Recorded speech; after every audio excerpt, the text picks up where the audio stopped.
RMS Titanic जो अपने जमाने में दुनिया का सबसे बड़ा और सबसे लग्जरियस जहाज था, 10 अप्रैल 1912 को साउथहैम्पटन इंग्लैंड से न्यूयॉर्क के लिए अपने पहले सफर के लिए निकला। बड़े बड़े इंडस्ट्रियलिस्ट और एक्टर से लेकर इमिग्रेंट्स तक, बिजनेसमैन से लेकर आम लोगों तक इस जहाज में 2240 लोगों के करीब हर तरह के लोग मौजूद थे। तो एक बेहतर जिंदगी की तलाश में अमेरिका जा रहे थे और पैसेंजर के अलावा टाइटैनिक को अलविदा करने वाले लाखों लोग बोट पर मौजूद थे। ना ही उन पैसेंजर को और ना ही उन शिप के क्रू को और ना ही उन अलविदा करने वाले लोगों को यह मालूम था कि अब से बस कुछ ही घंटों में कुछ ऐसा होने जा रहा था जो पूरी दुनिया को हिलाकर रख देने वाला था। टाइटैनिक का कंस्ट्रक्शन 1907 में व्हाइट लाइन स्टार कंपनी के द्वारा शुरू की गई थी, जो 1200 दिनों और 2000 वर्कर्स के दिन रात की मेहनत के बाद बनाया गया था और इसे बनाने में $7.5 मिलियन का खर्चा भी हुआ था, जो आज के वक्त में $198 मिलियन बनते हैं। ये जहाज लंबाई में 269 मीटर लंबा, चौड़ाई में 28 मीटर तक चौड़ा और 53 मीटर तक ऊंचा था। इस जहाज को बनाने वाले लोगों का ये कहना था कि ये अनसिंकेबल है, यानी कि ये कभी न डूबने वाला जहाज है। लेकिन अपने दौर का सबसे लग्जरी और सबसे महंगा और कभी न डूबने वाला यह जहाज आखिर किन वजहों से और किन गलतियों का शिकार हुआ था, जो आज समुद्र की गहराई के खौफनाक अंधेरे में 3800 मीटर नीचे पड़ा हुआ है। आखिर उस दिन ऐसा क्या हुआ था जिसकी वजह से 1500 के करीब लोगों ने मौत का शिकार हो गए, और आखिर हजारों किस्म के राजों और दिल दहला देने वाली टाइटैनिक की मिस्ट्री की असली हकीकत क्या है, जानेंगे हम आज की इस वीडियो में। तो हो जाओ तैयार, क्योंकि आज हम चलने वाले हैं समुद्र की गहराइयों में टाइटैनिक की मिस्ट्री के साथ आज के तगड़े वीडियो में।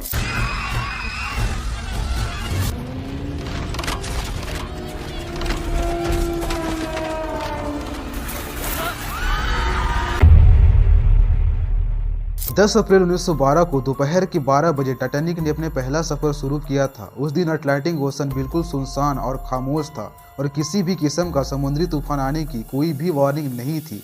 लेकिन अपने सफर पर रवाना होने के 2 दिनों के बाद टाइटैनिक को अपनी पहली आइस वार्निंग मिलना शुरू हो गई थी। यानी जिस अटलांटिक ओशन में तैर कर ये अमेरिका की तरफ बढ़ रही थी, वहां पर आइसबर्ग मौजूद थे, यानी कि बर्फ के बड़े बड़े पहाड़ मौजूद थे। और इन वार्निंग के मिलने के बाद भी टाइटैनिक ने अपनी स्पीड को कम किए बगैर ही अपना रास्ता बदला था। ठीक इसके 2 दिन बाद 14 अप्रैल को टाइटैनिक को फिर से 7 आइसबर्ग की वार्निंग मिली थी, लेकिन इसको इग्नोर कर दिया गया था। दरअसल जिस कंपनी ने टाइटैनिक को बनाया था, उनके तरफ से कैप्टन स्मिथ को ये डेडलाइन दी गई थी कि 7 दिनों के अंदर अंदर शिप को अमेरिका पहुंचा दिया जाए। इसी प्रेशर की वजह से कैप्टन ने सभी वार्निंग को इग्नोर करते हुए शिप की स्पीड को तेज किए रखा, और यही वो सबसे बड़ी गलती थी जिसने टाइटैनिक की पूरी कहानी को ही बदल के रख दिया। टाइटैनिक अब जिन इलाकों में मौजूद था वहां हर तरफ अंधेरा ही अंधेरा था, लेकिन टाइटैनिक से कुछ किलोमीटर दूर एक और शिप SS कैलिफोर्निया भी वहां मौजूद थी, जिसने टाइटैनिक को एक बहुत बड़े आइसबर्ग की वार्निंग दी थी, और उस वार्निंग को पूरी तरह से इग्नोर कर दिया गया था। लेकिन कुछ ही घंटों बाद शिप के क्रू ने खुद ही कुछ दूर में बहुत बड़े आइसबर्ग को देखा, जिसने उन लोगों के रोंगटे खड़े कर दिए थे। ये आइसबर्ग 400 फीट तक लंबा और 100 फीट तक ऊंचा था।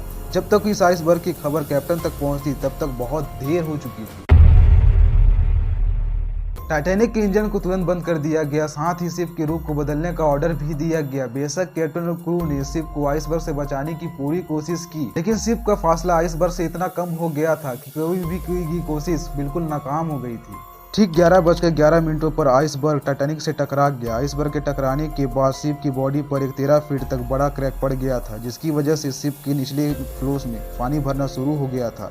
टाइटैनिक आहिस्ता आहिस्ता समुद्र में डूबता जा रहा था। जहाज में हर तरफ अफरा तफरी का आलम मच गया था। हर किसी को अपने जान बचाने के लाले पड़े हुए थे। बहुत सारे लोगों ने तो पानी में ही छलांग लगा दी थी, और कुछ लोग तो शिप में मौजूद लाइफ बोट पर सवार हो गए थे। कुछ ही घंटों बाद शिप में एक शॉर्ट सर्किट हुआ, जिसकी वजह से सभी तरफ अंधेरा ही अंधेरा हो गया, और कुछ ही घंटों बाद टाइटैनिक लिटरली 2 टुकड़ों में टूट गया और देखते ही देखते समुद्र के अंदर डूब गया। इस हादसे में 1500 लोगों ने अपनी जान गंवा दी थी और 700 लोगों के करीब बच गए थे, जिसमें ज्यादातर बच्चे और औरतें थी।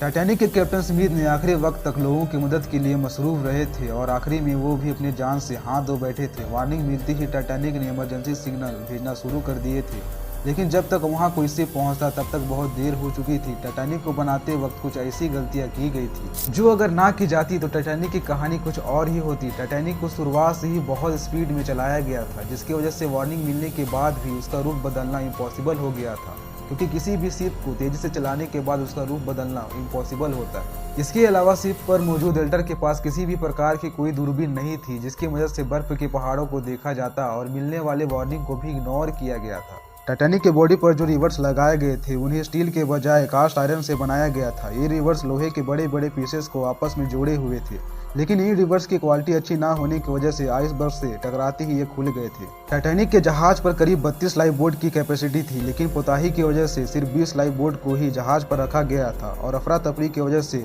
उन्हें भी पूरी तरह से नहीं भरा गया था। कश्तियों पर सिर्फ अमीर लोगों को ही बैठाया गया था। अगर कश्तियों को पूरी तरह भरा जाता तो आज शायद उस हादसे में जाया होने वाले इंसानी जानों की तादाद बहुत कम होती। समुद्र की जिस हिस्से में टाइटैनिक डूबा था वहाँ पानी का टेम्परेचर -2 डिग्री सेल्सियस था, यानी जिन लोगों ने पानी में छलांग लगा दी थी वो चंद मिनटों में ही बर्फ बन गए थे। टाइटैनिक की ये दिल दहला देने वाली खबर देखते ही देखते पूरी दुनिया में फैल गया था। टाइटैनिक अपने पीछे इतने मिस्ट्रीज, इतने सवालों और इतने राजों को छोड़ गया था। इसे ढूंढने के लिए और उन सवालों का जवाब तलाश करने के लिए दुनिया भर के साइंटिस्ट और रिसर्चर्स दिन रात कोशिश में लगे हुए थे। पूरे 73 साल बाद टाइटैनिक को समुद्र के 4000 मीटर की गहराई से ढूंढ लिया गया था। खैर, टाइटैनिक तो डूब गई, लेकिन आप इस वीडियो को मत डूबने देना। तो अगर आपको वीडियो पसंद आई होगी तो वीडियो को लाइक एंड चैनल को सब्सक्राइब करके बहुत सारा शेयर कर दो, ताकि हमारी यूट्यूब फैमिली बढ़े और मैं आप सबके लिए ऐसे ही वीडियोस लेकर आ सकूं। तो चलिए मिलते हैं ऐसे ही किसी और मिस्टीरियस एंड हॉरर वीडियो में। तब तक के लिए बाय। सब्सक्राइब